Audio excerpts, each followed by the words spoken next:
Assalamualaikum warahmatullahi wabarakatuh. Innal hamdalillah nahmaduhu wa nasta'inuhu wa nastaghfiruh wa na'udzu billahi min shururi anfusina wa min sayyiati a'malina. Man yahdihillahu fala mudhillalah wa man yudlil fala hadiyalah. Wa asyhadu an la ilaha illallah wahdahu la syarikalah wa asyhadu anna Muhammadan abduhu wa rasuluh sallallahu alaihi wa ala alihi wasallam.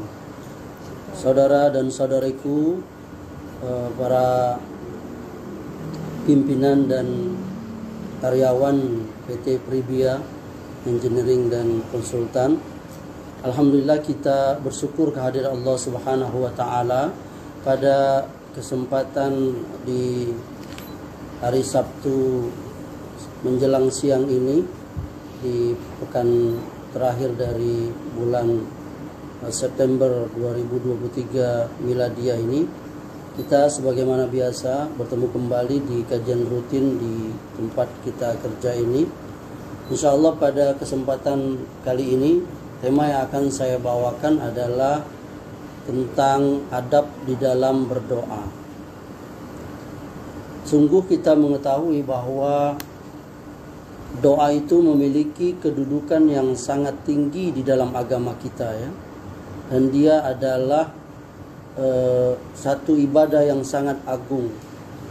Dan ini juga menunjukkan bukti bahwa kita sebagai seorang hamba itu sangat membutuhkan, ya, ketergantungan dan bantuan dari Rabb kita, yakni Allah Subhanahu wa taala.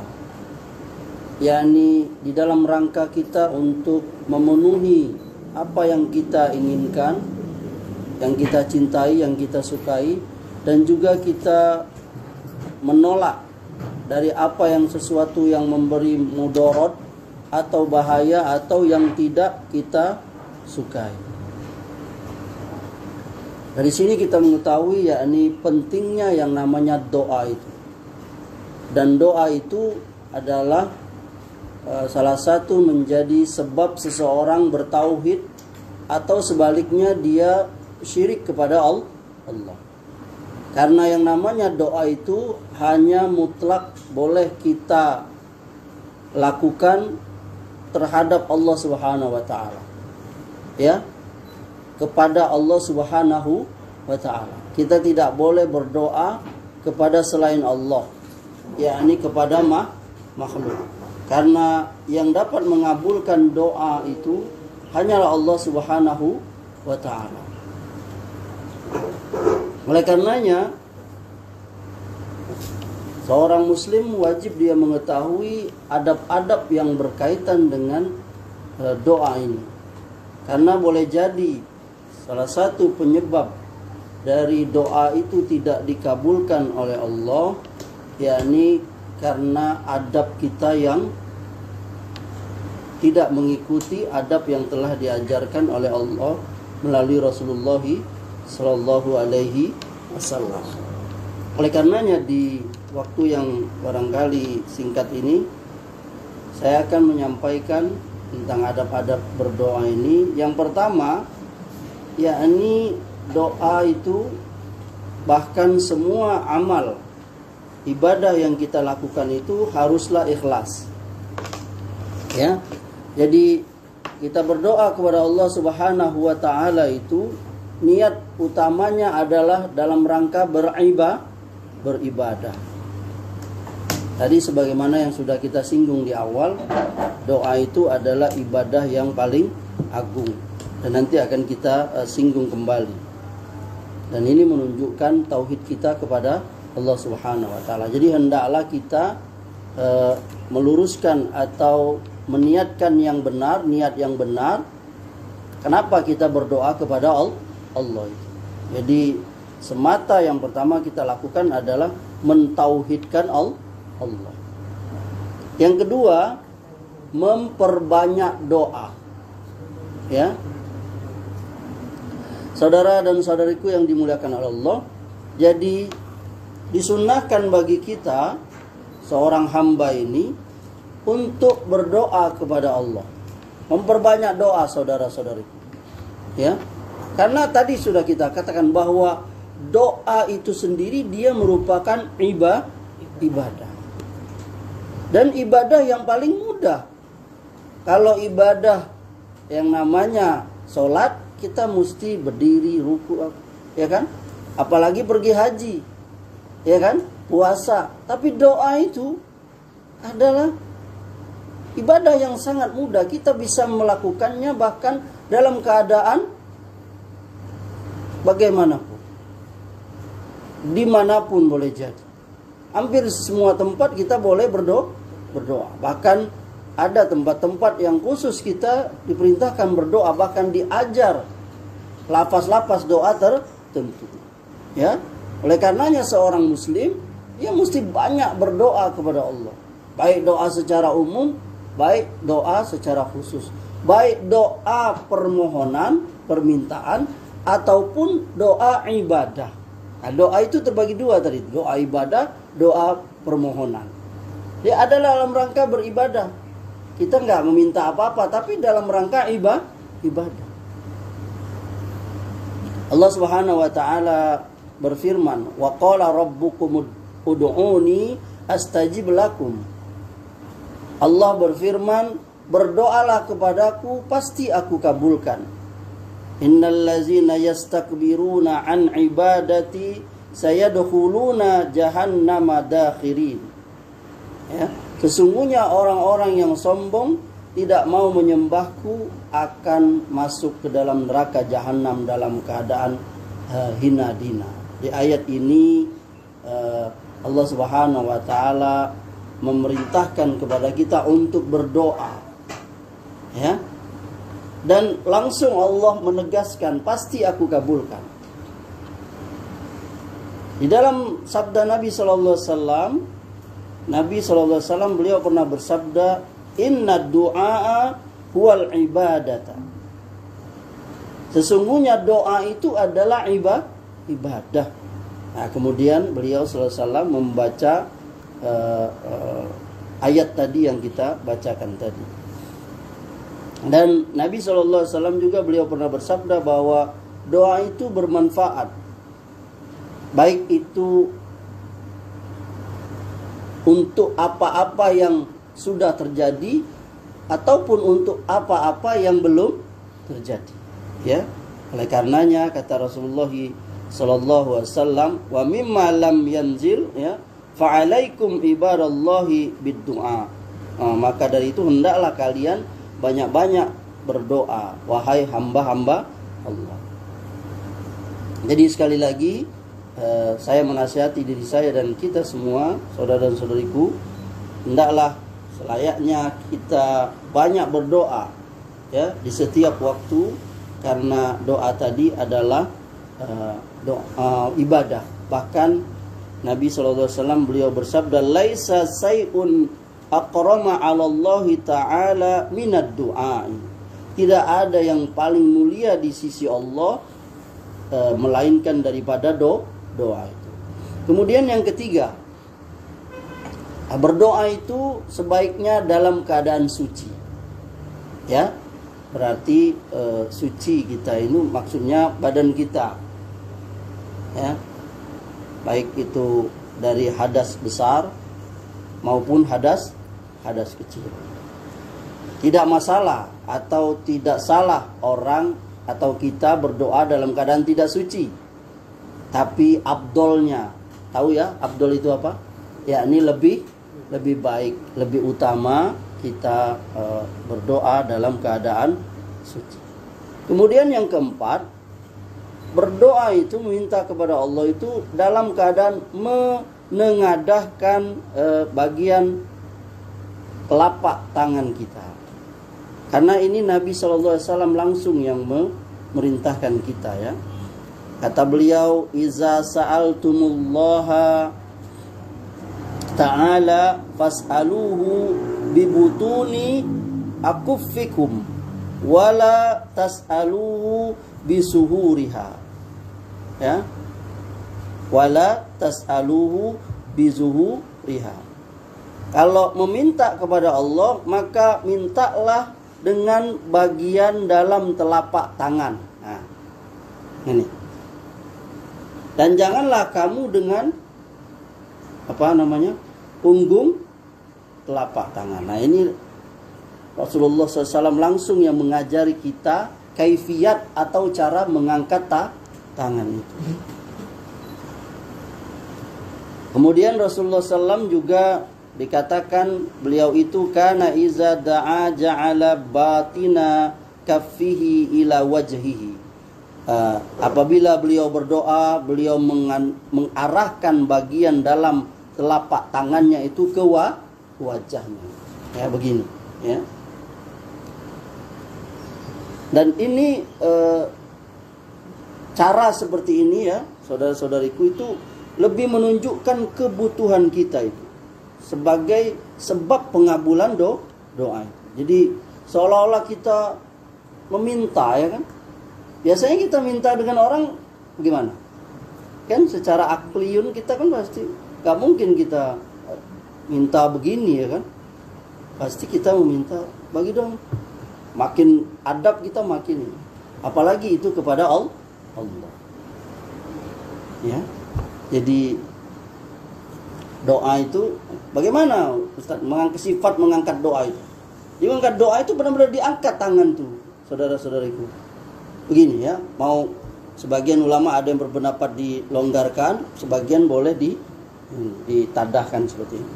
Nah, maka kurang adab seseorang, ya, nggak tahu kalau wanita, ya, sering saya melihat seorang laki-laki itu di masjid berdoa, dia dengan tetap menempelkan tangannya itu di pahanya. Laki-laki sering berdoa sambil bersila, kan? Nah, dia sambil tetap menempelkan tangannya itu di pahanya itu. Jadi dia tidak mengangkatnya. Nah, ini kurang adabnya. Karena kenapa? Karena tidak menunjukkan kesungguhan. Berbeda itu.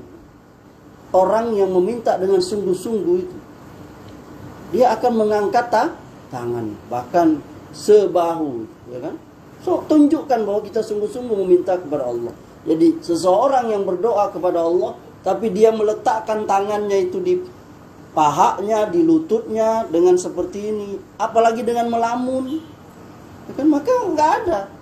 Maka Anda kalau mengaminkan doa dari orang, jangan melamun. Apalagi ngaji nih nggak boleh sambil melamun, nggak dapat apa-apa.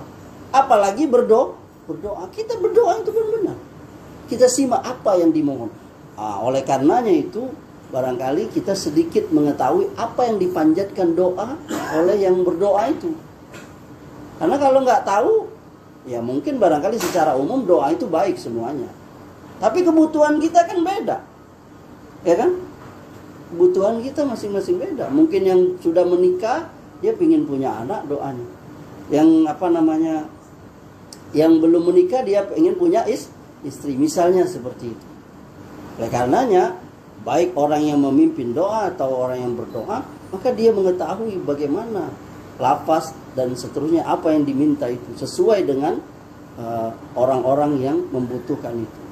Jadi sekali lagi, di dalam berdoa itu kita benar-benar meminta kepada Allah dengan mengangkat tangan itu, baik kita menyatukannya atau tidak, ya, benar-benar meminta, bertawajuh, merendahkan diri, ya Allah, ya Rabbana, Rabbana. Bahkan yang kelima, ada saat berdoa yang diutamakan bahkan lebih mengangkat tangan itu, sampai dikatakan sampai ke tampak ketiaknya itu, ya. Bahkan ini dikatakan tidaklah seorang hamba mengangkat kedua tangannya hingga tampak ketiaknya dia memohon satu permohonan, melainkan Allah Subhanahu wa ta'ala akan mengabulkan permohonannya itu. Hadis riwayat Abu Dawud. Jadi benar-benar meminta seperti ini, ya Allah, kabulkan kami, ya Allah. Bahkan di saat tertentu Nabi SAW itu seperti doa meminta turun hujan itu. Beliau sampai mengangkat terlihat putih ketiaknya. Ya, benar-benar meminta kepada Allah. Oleh karena itu, saudaraku, bersungguh-sungguhlah kita di dalam berdoa kepada Allah. Insya Allah Allah mengabulkan. Kemudian selanjutnya yang keenam, memulai doa itu dengan mengucapkan hamdallah dan memuji Allah Subhanahu wa taala. Jadi ini adalah adab kita berdoa kepada Allah. Ya. Jadi jangan kita langsung to the point, ya. Kalau saya memberi ibaratnya itu ya sama seperti kita memohon bantuan kepada seseorang. Nah, karyawan Pribia mau menghadap kepada ada keinginan kepada pimpinan Pribia misalnya. Pasti nggak langsung dia kan. Pasti ada sikap-sikap yang dia menunjukkan ingin, ya kan? Entah dia memuji dulu, ibu pagi ini cantik sekali misalnya. Atau dia katakan, ibu, ya kan? Dia memuji dulu, ya kan? Atau dia memegang-megang pahanya, ini ada apa? Jadi tidak langsung dia, tapi, nah, apalagi kepada Allah Subhanahu wa taala, ya. Maka bahkan dikatakan oleh Rasulullah SAW, iza shalla ahadukum falyabda bitahmidi rabbih azza wa jalla. Kalau salah seorang dari kalian berdoa, ya, maka hendaklah ia memulainya dengan mengucapkan hamdallah serta memuji Allah. Maka saudara-saudari, kalau berdoa itu dimulai dengan alhamdulillah dulu. Alhamdulillahirabbil alamin. Segala puji bagi Allah Rabb semesta alam. Boleh pakai yang lainnya tambahan. Pokoknya intinya memuji Allah. Hamdan syakirin, seperti orang yang banyak-banyak itu. Apa-apa. Ya, tapi intinya adalah membuka doa itu dengan memuji Allah. Bahkan selanjutnya yakni bersolawat. Ya, bersolawat. Setelah memuji Allah itu bersolawat. Kata Rasulullah, wasana'i alaihi summal yusalli ala nabi sallallahu alaihi wasallam. Ya. Lalu bersolawat kepada Nabi sallallahu alaihi wasallam. Summal yada'u ba'du bima sya'a. Lalu setelah itu barulah dia berdoa. Ya, jadi lanjutnya itu adalah bersolawat kepada Rasulullah sallallahu alaihi wasallam, ya. Bahkan dikatakan kalau kita tidak bersolawat kepada Rasulullah sallallahu alaihi wasallam, itu bisa jadi penghalang dikabul doa itu. Saya ulangi lagi. Jadi kalau kita tidak bersolawat kepada Rasulullah sallam, maka itu boleh jadi penyebab doa kita terhadang, ya, terhalang dari dikabulkan. Mana dalilnya? Dalilnya sabda Nabi SAW. Kata Rasulullah, kullu du'ain mahjubun. Semua doa terhalang, ya. Hatta yusalli ala Nabi sallallahu alaihi wasallam. Sampai atau hingga dia ucapkan solawat kepada Nabi sallallahu alaihi wasallam. Nah, jadi saudara-saudariku jangan lupa bersolawat kepada Rasulullah. Redaksi solawatnya ya Allahumma sholli ala Muhammad wa ali Muhammad, atau seperti yang kita baca dalam sholat boleh solawat Ibrahim. Kemudian yang ke-8, hendaklah kita berdoa itu memulai doa itu untuk diri kita sendiri dulu. Ya. Apa? Memulai dari doa diri kita sendiri. Yakni minta ampunkan dosa kita. Itu mulai dari situ dulu. Jangan langsung, ya Allah naikkanlah gaji aku. Jangan. Itu vulgarnian itu. Jangan. Mohon yang lebih penting dulu, yaitu mohon diri kita itu apa? Yakni ampunkan dosa dulu. Ya Allah, kalau di dalam Quran itu ada Rabbi firli. Bahkan orang tua juga Rabbi firli wali walidayya. Ya, ayat Quran itu banyak sekali itu, ya. Nabi Musa juga pernah berdoa Rabbi firli wali akhi. Ya Allah, ampuni dosaku dan dosa saudara. Bahkan di dalam surah Al-Hasyr ayat 10 itu Allah mengajari kita itu, Rabbana ighfir lana wali ikhwani lan lazi minal ladzi nasabaquna bil iman wala taj'al fi qulubina ghillan lil ladzina amanu. Ya Tuhan kami, ampunilah kami dan saudara-saudara kami yang telah beriman lebih dahulu dari kami. Dan janganlah engkau tanamkan kedengkian dalam hati kami terhadap orang-orang yang beriman. Jadi sekali lagi, sebelum kita doa kepada inti yang kita doa, jangan lupa doa diri kita sendiri, yakni mohon ampun atas dosa itu. Ya. Kemudian yang selanjutnya, saudara-saudariku yang dimuliakan Allah, sungguh-sungguhlah berdoa. Itu saya katakan tadi, jangan ragu-ragu ya. Jadi apa contohnya kalimat? Ini ada orang berdoa misalnya, ya Allah ampuni aku kalau engkau mau. Itu berarti nggak sungguh itu.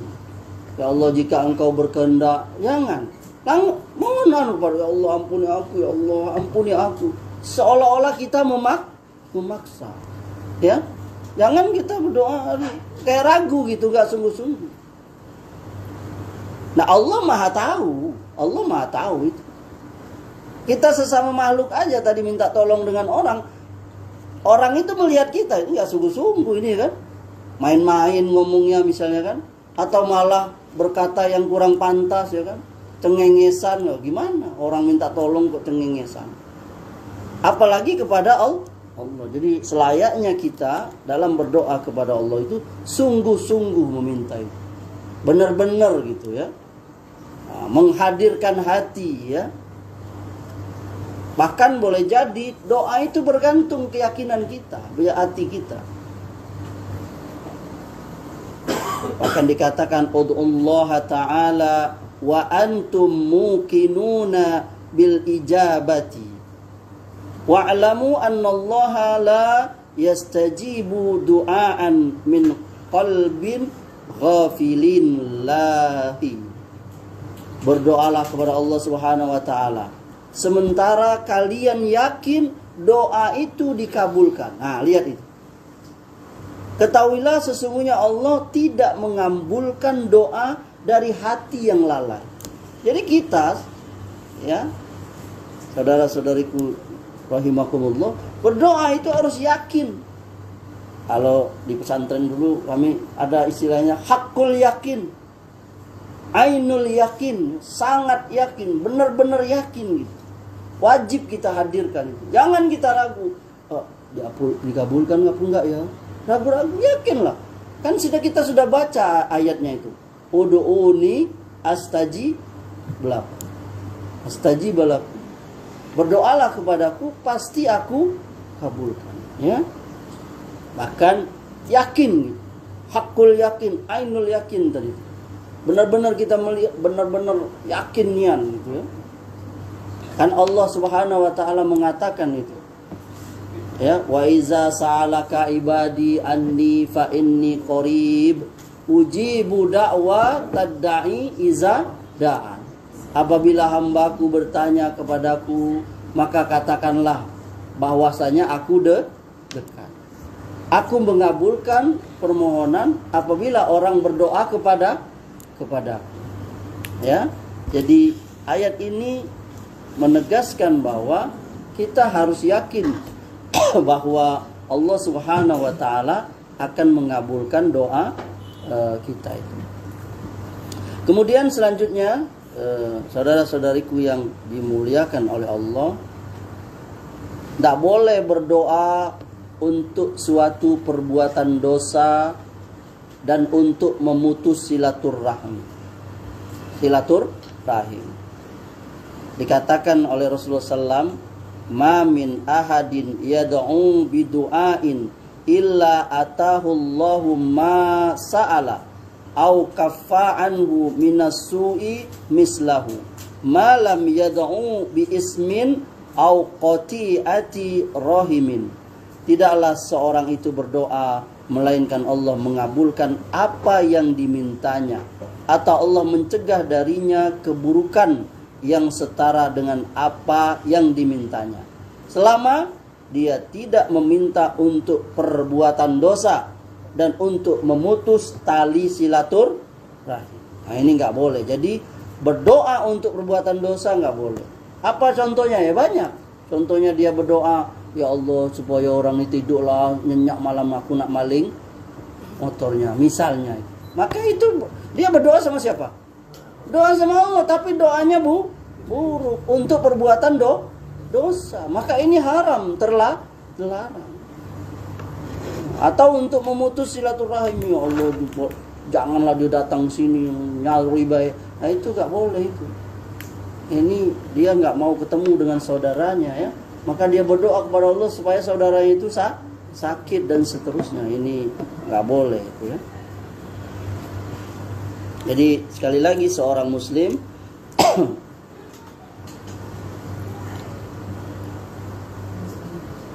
hendaklah menghindari doa-doa yang berisi keburukan dan perbuatan dosa. Maka Anda jangan mendoakan yang itu ya. Kemudian juga nggak boleh kita berdoa untuk keburukan diri sendiri, anak dan harta. Itu nggak boleh ya, nggak boleh. Jangan kalian berdoa untuk keburukan diri sendiri, kata Rasulullah.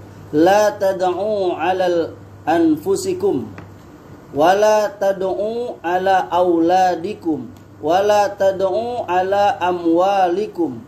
Jangan kamu berdoa keburukan untuk dirimu, jangan kamu berdoa keburukan untuk anak-anakmu, jangan kamu mendoa keburukan atas harta-harta kamu. Apa kata Rasulullah? Perhatikan ini. La tuwafikum minallahi sa'atan yus'alu fiha ata'un ya fayastajibu lakum. Ini ngeri sekali. Catat kalau mau tahu ya. Jangan sampai doa kalian tersebut bertepatan dengan waktu Allah memberikan apa-apa yang Dia minta, lalu doa kalian itu dikabul. Jadi ada waktu-waktu yang Allah itu mengabulkan doa. Siapa yang berdoa saat itu dikabul oleh Allah. Maka Anda jangan mendoakan keburukan. Anda yang sudah punya suami, punya istri, jangan berdoa yang buruk. Walaupun Anda lagi marah, matilah kau. Karena dia lagi marah sama suaminya, didoainya mati. Ini udah punya suami semua kan? So dia marah, didoainya. Akhirnya mati suaminya. Emang enak jadi janda? Gak enak. Ibu marah dengan anaknya, lalu didoainya anaknya, matilah kau. Allah. Gak boleh. Haram seorang ibu mendoakan keburukan kepada anaknya, apalagi mendoakan anaknya hancur. Ini ada kisah yang menarik ini. Saya suka mengulang kisah-kisah ini. Saya pernah membaca sebuah kitab, sebuah buku itu ada doa-doa yang dikabul oleh Allah. Suatu ketika ada seorang ibu yang dia mau menjamu tamu, ya, sudah siap tuh makanan di atas meja terhidang. Anaknya nih nakal, oleh anaknya itu ditabur pasir. Coba bayangkan, ditabur pasir. Lalu marah ibunya itu, terlontarlah doa. Apa doanya? Hancurlah kau, matilah kau, binasalah kau. Seperti itulah kurang lebih. Waktu berlalu, setahun, 2 tahun. Saya tidak hadir dalam ingatan saya berapa. Kurang lebih 4 tahun lah sesudah dia memanjatkan doa itu. Anaknya tadi tumbuh besar kan, dia main ke sebuah tempat kosong, rumah tua. Dia main ke situ, lalu dia entah bagaimana menyentuh dinding rumah itu, dan takdir Allah, dinding rumah itu roboh menimpa anak itu, dan tubuh anak itu hancur. Lalu diberitahu oleh orang, ibunya ke situ. Ibunya kemana? Ke situ tadi. Dan dia melihat anaknya dalam keadaan hancur. Lalu dia teringat apa? Teringat sumpahnya, teringat doanya itu, doa buruk. Dan dia menangis sejadi-jadi. Lalu lihat. Maka jangan mudah Anda berdoa yang buruk. Maka kalau berdoa, walaupun dalam keadaan marah, doalah yang baik. Apa saya ulangi? Walaupun dalam keadaan marah, doalah yang baik. Bagaimanapun, ini anti yang belum punya anak nih. Nanti kalau anak antum nakal, doa aja yang baik. jadilah kau presiden nak, jadilah kau ini baik nak, jangan doa matilah kau. Apalagi kebun binatang B2, B1 ya kan, mencarut, kalau bahasa Bengkulu apa? Mencarut, nggak boleh. Keluarkan doa-doa yang baik. Ini ada cerita lagi, satu lagi. Ini tadi doa yang buruk ya, ini doa yang baik. Anda tahu nggak? Pernah dengar nggak nama Imam Masjidil Haram yang terkenal, namanya Syekh Sudais? Tahu? Abdurrahman Sudais, Imam Masjidil Haram yang paling terkenal di dunia, bahkan imam terlama sampai sekarang beliau masih jadi imam. Waktu dia cerita dia jadi imam tuh gimana cerita? Jadi waktu kecil sama seperti tadi. Waktu kecil ibunya sudah menghidangkan makanan sama. Lalu hidangan itu jadi diolah sama dia, diganggu lah dia ini kan. Lalu ibunya marah, apa? Karena udah makanan udah dihidang, namanya nanda kan, dikacaunya kalau dia. Tapi ibunya, Ibu Sudais ini tidak memakinya, tidak, dia malah mendoakannya, pergi kau, jadilah kau imam Masjidil Haram. Dan ini cerita langsung dari Syekh Muhammad Sudais. Subhanallah, boleh jadi saudara-saudariku, apalagi nih nanti nih yang jadi ibu, jadi istri, jangan mudah berdoa yang buruk. Makanya kita, walaupun ini cerita cerita yang ketiga, walaupun ini cerita mungkin konon ya, Alkisah atau kita nggak bisa periksa karena nggak ada hadisnya, nggak ada bisa kita periksa riwayatnya. Tapi kita ambil pelajaran saja, kisah yang namanya Malin Kundang. Selama ini orang hanya menyangka barangkali yakni anak yang buruk, yakni anak yang durhaka, yang melupakan orang tua. Tapi boleh nggak kita ngambil pelajaran sepihak lagi? Yang kedua, yakni ibu yang tidak sabar, mendoakan anaknya binasa, ya kan? Coba kalau anaknya ibunya Malin Kundang itu dia sabar saja, sabar atas gangguan ujian terhadap anaknya. Lalu dia mendoakan kebaikan kepada anak dan tidak mendoakan keburukan. Maka jadi pelajaran bisa kita ambil, sebagai anak kita wajib berbakti kepada orang tua. Tapi sebagai orang tua kita mesti sabar terhadap anak. Banyak ayat menjelaskan. Ya, perintahkanlah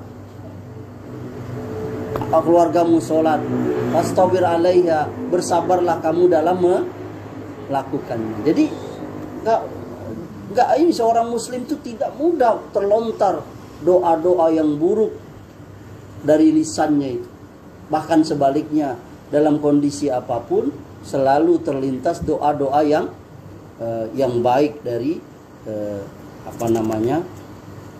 dirinya itu. Jadi sekali lagi, jangan kita meminta keburukan atas orang lain dan apalagi terhadap diri sendiri, ya.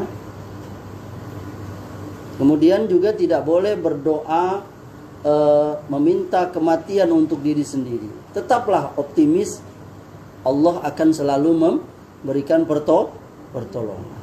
Kalaupun misalnya dia terpaksa mengatakan itu, dia mengucapkan doa. Itu apa doanya itu ya? Allahumma ahyini iza kanatil hayatu khairan li wa tawaffani iza kanatil wafatu khairan li. Ya Allah, hidupkanlah aku kalau itu lebih baik untukku, dan wafatkanlah aku kalau kematian itu lebih baik untukku. Jadi berdoanya itu bukan langsung ya Allah matikanlah aku, tapi dia memberikan kepada Allah, pilihan kepada Allah. Nah, kemudian yang selanjutnya, berdoa itu jangan melampaui batas, ya, dalam berdoa, ya. Dalam berdoa, dalam caranya, ya, nggak boleh, ya. Allah mengatakan, "Ud'u rabbakum tadarruan wa khufyah, innahu la yuhibbul mu'tadi." Berdoalah kepada Rabbmu rendah hati dengan suara yang lembut. Sungguh dia tidak menyukai orang-orang yang melampaui batas. Jadi dulu ada orang yang berdoa itu melampaui batas ya. Dia berdoa, ya Allah, aku mohon kepadamu surga, kenikmatannya, kemegahannya, begini dan begitu. Aku berlindung kepadamu dari neraka, dari rantainya, dari belenggunya, begini dan begitu. Jadi rinci ini nih gitu. Maka kata Sa'ad, wahai anakku, menasihati anak itu, aku mendengar Rasulullah pernah bersabda, sayakunu qaumun ya'taduna fid du'a. Aku akan ada nanti segolongan kaum yang melampaui batas dan dalam berdoa. Oleh karena itu aku khawatir engkau termasuk di dalam sabda Nabi Shallallahu Alaihi